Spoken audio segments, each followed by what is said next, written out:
എൻ്റെ പ്രിയ സ്നേഹിതരെ, ഇന്ന് ലോകം മുഴുവൻ യേശുക്രിസ്തുവിൻ്റെ ജനനത്തെ ആഘോഷിക്കുന്ന ആഘോഷത്തിൻ്റെ ദിവസമാണ്. ജാതി മത വ്യത്യാസമില്ലാതെ ലോകത്തിൻ്റെ എല്ലാ ഭൂഖണ്ഡങ്ങളിലും ഭാഷാ വ്യത്യാസമില്ലാതെ മനുഷ്യരെല്ലാവരും ആഘോഷം കൊണ്ടാടുകയാണ്. യേശുവിൻ്റെ ജനനത്തെ ഓർക്കുകയും ആഘോഷിക്കുകയും ചെയ്യുന്ന ഈ നിമിഷത്തിൽ നിങ്ങളുടെ ഹൃദയത്തിൽ സമാധാനവും സന്തോഷവും ഉണ്ടാകട്ടെ എന്ന് ഞാൻ പ്രാർത്ഥിക്കുന്നു. ഈ ക്രിസ്മസ് ദിവസത്തിൽ നമ്മളെല്ലാവരും ആഘോഷിക്കുമ്പോൾ തന്നെ ഒരു വിഭാഗം ആളുകൾ സമാധാനമില്ലാതെ വേദനയിലൂടെ, ഡിപ്രഷനിലൂടെ, രോഗത്തിലൂടെ, ഒറ്റപ്പെടലിലൂടെ, വഴക്കും വിദ്വേഷവും മുറിവും ഒക്കെ സഹിച്ച് ഹോസ്പിറ്റൽ മുറിയിൽ ഒറ്റയ്ക്കിരിക്കുന്നവരുണ്ട്, വീട്ടിനകത്ത് ഒറ്റയ്ക്കിരുന്ന് കരയുന്നവരുണ്ട്, വഴിയോരങ്ങളിൽ നിന്ന് ജീവിതത്തിൽ ആരും സഹായിക്കാനില്ലാതെ ഒളിച്ചും പാർത്തും ജീവിക്കുന്ന ആളുകളുണ്ട്. ഞാൻ ഇന്ന് മെസ്സേജ് പങ്കുവെക്കാൻ ആഗ്രഹിക്കുന്നു. ഇങ്ങനെ ഒറ്റപ്പെടലും ഏകാന്തതയും ആരുമില്ലാത്ത അനുഭവങ്ങളും ഒക്കെ നേരിടുന്ന ഒരു കൂട്ടം ആളുകളോടാണ്.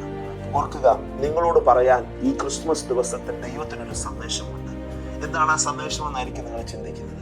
മത്തായിയുടെ സുവിശേഷം 1-ാം അധ്യായം 22-ാമത്തെ വാക്യത്തിൽ യേശു ജനിക്കുന്നതിന് മുമ്പ് ദൂതൻ മുഖാന്തരം മറിയോട് ദൈവം പറയാണ്, ജനിക്കാനിരിക്കുന്ന ഈ മകന്റെ പേര് ഇമ്മാനുവേൽ എന്ന് വിളിക്കപ്പെടും.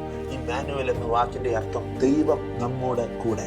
യേശുവിൻ്റെ ജനനത്തിലൂടെ ദൈവം ലോകത്തോട് പറഞ്ഞറിയിക്കാൻ ആഗ്രഹിക്കുന്ന പ്രധാനപ്പെട്ട മറ്റൊരു സന്ദേശം ഇതാണ്: ദൈവം നമ്മോട് കൂടെയുണ്ട്. നിങ്ങൾ ഇനി ഒറ്റയ്ക്കല്ല. ദൈവം നിങ്ങളിൽ നിന്ന് അകന്നു നിൽക്കുന്നില്ല.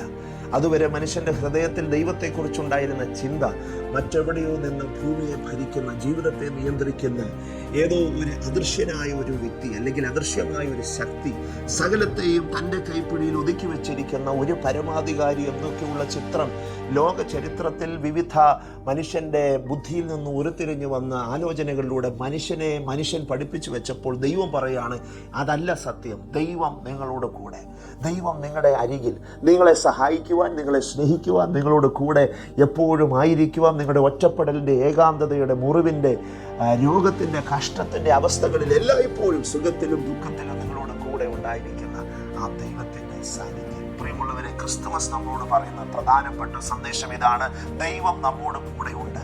ദൈവം നമ്മെ ഒരിക്കലും കൈവിടുന്നില്ല, ഉപേക്ഷിക്കുന്നില്ല. ദൈവ സാന്നിധ്യം നമ്മോട് കൂടെ എപ്പോഴും ഉണ്ട്. അതുകൊണ്ട് ഈ ദിവസം സന്തോഷിച്ച് ദൈവത്തിൽ ആനന്ദിക്കുക.